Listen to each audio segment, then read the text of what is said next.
அம்மன் அருள் TV நேயர்களுக்கு அன்பான வணக்கங்கள். உங்கள் பாரம்பரிய அருள்வாக்கு ஜோதிடர் பாலசுப்ரமணியன் அடியனின் அன்பு வணக்கங்கள். என்றும் குருவழியில் குருவை நேசிப்போம், குருவை போற்றுவோம். நம்ம பார்க்க போற தலைப்பு குரு பெயர்ச்சி. பொதுவாகவே குரு பெயர்ச்சி அப்படின்னாலே எல்லாருக்குமே ஒரு மன மகிழ்ச்சி இருக்கும், சந்தோஷம் இருக்கும். ஏன் அப்படின்னா குருவினுடைய அனுக்கிரகம் அந்த மாதிரி. குரு பார்த்தால் கோடி நன்மை. அப்ப குருவாகப்பட்டவர் ஒரு சுப கிரகம் அப்படிங்கிறதுனால அந்த ஒரு சந்தோஷம் எல்லாருக்குமே இருக்கும். குருவாகப்பட்டவர் மிதுன ராசியில இருந்து கடக ராசிக்கு பெயர்ச்சி செய்கிறார். அதாவது வாக்கிய பிரகாரம் அப்படிங்கிறது பாத்தீங்க அப்படின்னா 12 வைகாசி மாசம் 12ஆம் தேதி 26/5/2026 பெயர்ச்சி ஆகிறார் மிதுன ராசியில இருந்து கடக ராசிக்கு. அதே இது திருக்கணித பிரகாரம் பாத்தீங்க அப்படின்னா 2/6/2026 திங்கட்கிழமை மிதுன ராசி புனர்பூசம் நட்சத்திரம் 3ஆம் பாதத்துல இருந்து புனர்பூச நட்சத்திரம் 4ஆம் பாதமான கடகராசிக்கு பெயர்ச்சி ஆகிறார். அதாவது வைகாசி மாதம் 18ஆம் தேதி, தமிழுக்கு பாத்தீங்க அப்படின்னா வைகாசி மாதம் 18ஆம் தேதி பயிற்சி ஆகிறார். அவர் மிதுன ராசியில இருந்து பெயர்ச்சி ஆகி கடகராசியில உச்சம் பெறார். ஒரு கிரகம் நல்ல நிலை, அதாவது ஒரு கிரகம் ஆட்சி பலம் பெறுது அப்படின்னா அது 100% பவர். அதே கிரகம் உச்சம் பெறுது அப்படின்னா 200 மடங்கு பலனை தரக்கூடிய ஒரு விஷயம் உண்டு. ஆனா குருவாகப்பட்டவர் இருக்கக்கூடிய இடத்துல இருந்து 5ஆம் பார்வை, 7ஆம் பார்வை, 9ஆம் பார்வை 3 பார்வையினுடைய வேலையாகவும் ஒவ்வொரு கிரகத்துக்கும் இருக்கக்கூடிய இடம், இப்ப 5ஆம் இடமா வரும், 9ஆம் இடமா வரும், 11ஆம் இடமா வரும். இப்ப கன்னி ராசிக்கு பாத்தீங்க அப்படின்னா 11ஆம் இடத்துல அவரு உச்சம் பெற போறார். அப்ப ஒவ்வொரு ராசிக்கும் பாத்தீங்க அப்படின்னா ஒவ்வொரு வகையான பலனை கொடுத்துருவார். அப்ப குரு பார்த்தால் கோடி நன்மை. இதைத்தான் நம்ம சொல்றோம். குருவாகப்பட்டவர் அவருடைய சொந்த நட்சத்திரமான புனர்பூச நட்சத்திரம் 4ஆம் மாதத்துல பெயர்ச்சியாகி உச்சம் பெறார். 1 வருட காலம் அவருடைய பயண காலம். 2026 6ஆவது மாசத்துல இருந்து 2ஆம் தேதியில இருந்து 2027 6ஆவது மாசம் வரைக்குமே அவரு அங்கேதான் இருக்க போறாரு. அதுலயும் பாத்தீங்க அப்படின்னா ஐப்பசி மாதம் 14ஆம் தேதி 31/10/2026 சனிக்கிழமை பகல் 12 மணிக்கு, அதாவது அது உதயாதி நாளிகை 14 நாளிகை 33 வினாடிக்கு பாத்தீங்கன்னா அதிசார பயிற்சியா அதே கடகராசியில இருந்து அதிசார பயிற்சியா சிம்ம ராசிக்கு பயிற்சி ஆகிறார். தை மாசம் 10ஆம் தேதி 24 அதே மாசத்துல பாத்தீங்க அப்படின்னா 24/1/2027 ஞாயிற்றுக்கிழமை இரவு 1:32 பாத்தீங்க அப்படின்னா அதே இது சிம்ம ராசியில இருந்து வக்ரமாகி திருப்பி கடகராசிக்கு போறார். அப்போ ஒரு ராசியில 1 வருட பயண காலமா இருந்தாலும் அதிசார பயிற்சியும் இருக்கு, அதே இது பின்னோக்கி நகரக்கூடிய வக்ர பயிற்சியும் இருக்கு.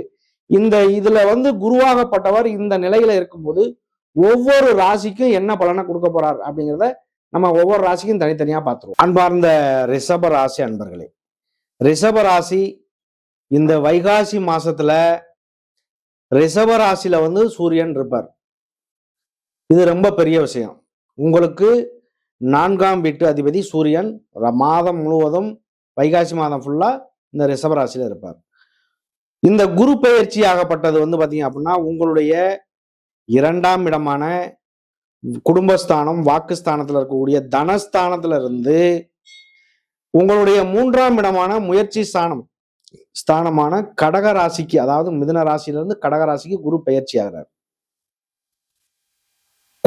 அதாவது உங்களுடைய ராசிக்கு 8ஆம் இடத்து அதிபதியும் 11ஆம் இடத்து அதிபதியும் 8ஆம் இடமான தனுசு ராசிக்கும் 11ஆம் இடமான மீன ராசிக்கும் உள்ள அதிபதி குரு பகவான். அவர் உங்களுடைய 3ஆம் இடமான முயற்சி ஸ்தானத்துல உச்சம் பெற்று, நல்லா பாத்துக்கோங்க, உங்களுடைய 3ஆம் இடமான முயற்சி ஸ்தானத்துல உச்சம் பெற்று உங்களுடைய 7ஆம் இடத்தை பார்க்கிறார். உங்களுடைய 7ஆம் இடமான விருச்சக ராசியை பார்க்கிறார். பொதுவா இது வரைக்கும் தனஸ்தானத்துல இருந்த குரு பகவான் ஒரு வருமானத்தை நல்லபடியாவே கொடுத்திருப்பார். ஒரு சிலருக்கு பாத்தீங்க அப்படின்னா குறைகளும் இருந்திருக்கும், பிரச்சனைகளும் இருந்திருக்கும். உங்களுடைய வாயினால பாத்தீங்க அப்படின்னா அடுத்தவங்களுடைய சண்டை சச்சரவுகள், நல்லா கேட்டுக்கோங்க, இந்த ரிஷபராசிக்காரர்கள் ஒரு சில பிரச்சனைகள்ல மாட்டி வாயினால பாத்தீங்க அப்படின்னா பிரச்சனையாகி சண்டை சச்சரவுகள், சப்போர்ட்டுக்கு போறது, கடன் வந்து பாத்தீங்க அப்படின்னா ஜாமீன் போடுறது, இந்த மாதிரி பிரச்சனைகள்ல தனஸ்தானம் பண சம்பந்தமான விஷயங்கள்ல கண்டிப்பாக ஏதாவது ஒரு பிரச்சனைகள் ஆயிருக்கும். இந்த தனஸ்தானத்துல இருந்து உங்களுடைய 3ஆம் இடமான முயற்சி ஸ்தானத்துக்கு அவர் பெயர்ச்சியாகி 7ஆம் இடத்தை பார்க்கும் பொழுது உங்களுடைய நண்பர்கள், கூட்டாளிகள், கூட்டு தொழில் பண்றது, திருமணம் சார்ந்த விஷயங்கள், மறுமணம் சார்ந்த விஷயங்கள், வெளியூர் வெளிநாடு பயணங்கள் எல்லாமே கைகூடும். உள்ளூர்லயே இருந்தாலும் உள்ளூர்ல இருக்கிறத விட நம்ம வெளிநாடு போயிடுவோமா அப்படிங்கிற ஒரு எண்ணத்தை உருவாக்கக்கூடிய கிரகம், உருவாக்கக்கூடிய நேரம் இது. ஏன்னா முயற்சி அப்படிங்கிறது உங்களுடைய மூளையை வேலை செய்ய வைக்கும். அந்த வேலை செய்ய வச்சு உங்களுடைய 7ஆம் இடத்தை பார்க்கும்போது கண்டிப்பாக அந்த நல்ல விஷயத்த நடக்கும்.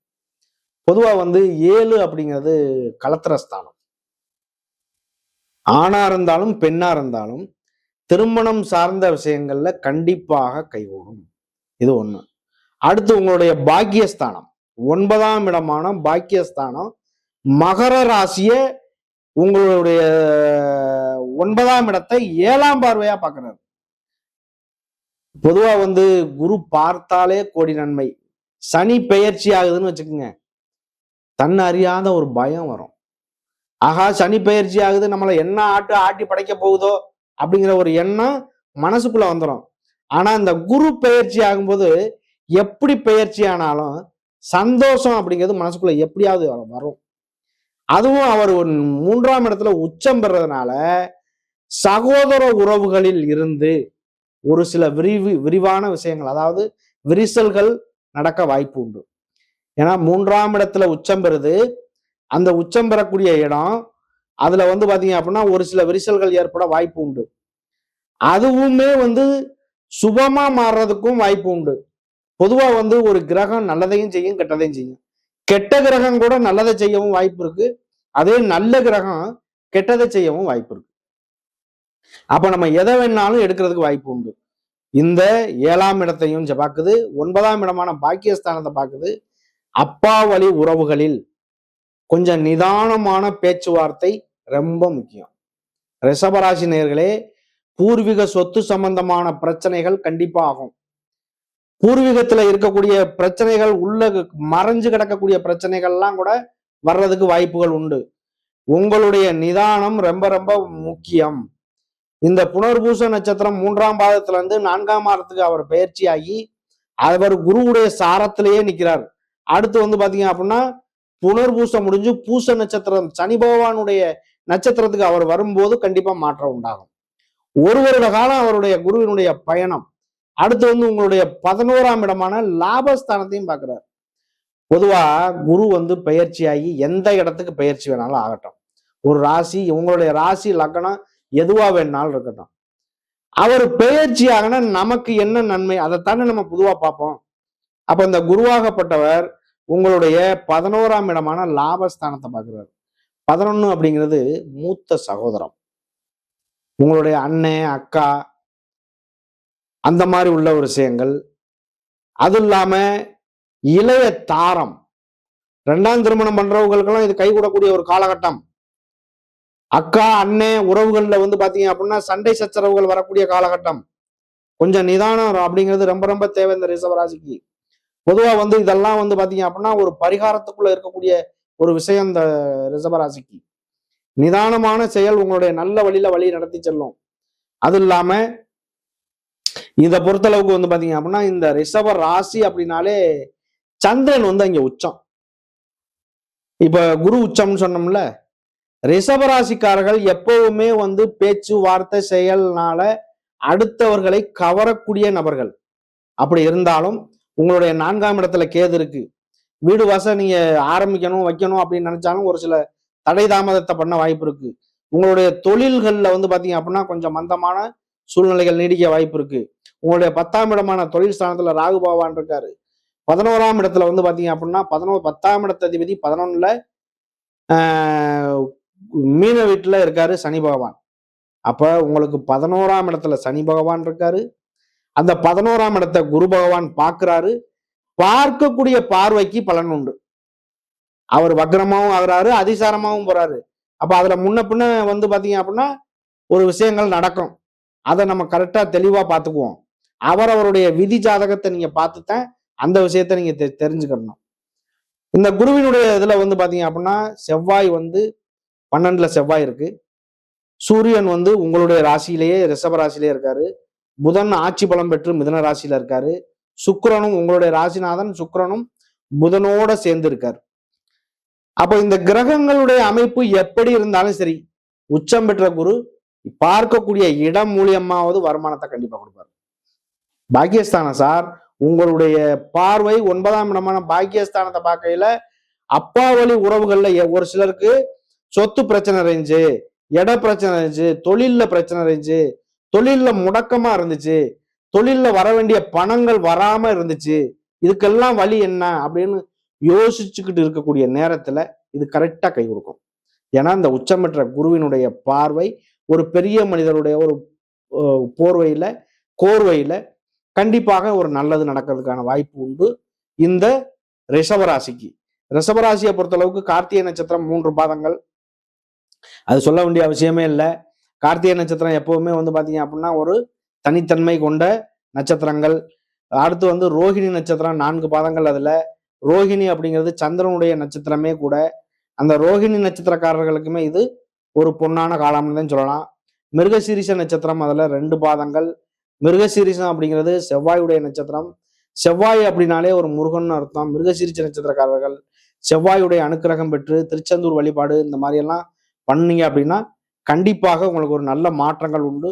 இந்த குரு பெயர்ச்சி உங்களுக்கு ஒரு சிறப்பான ஒரு வருடமா இருக்கும். நன்றி, வணக்கம்.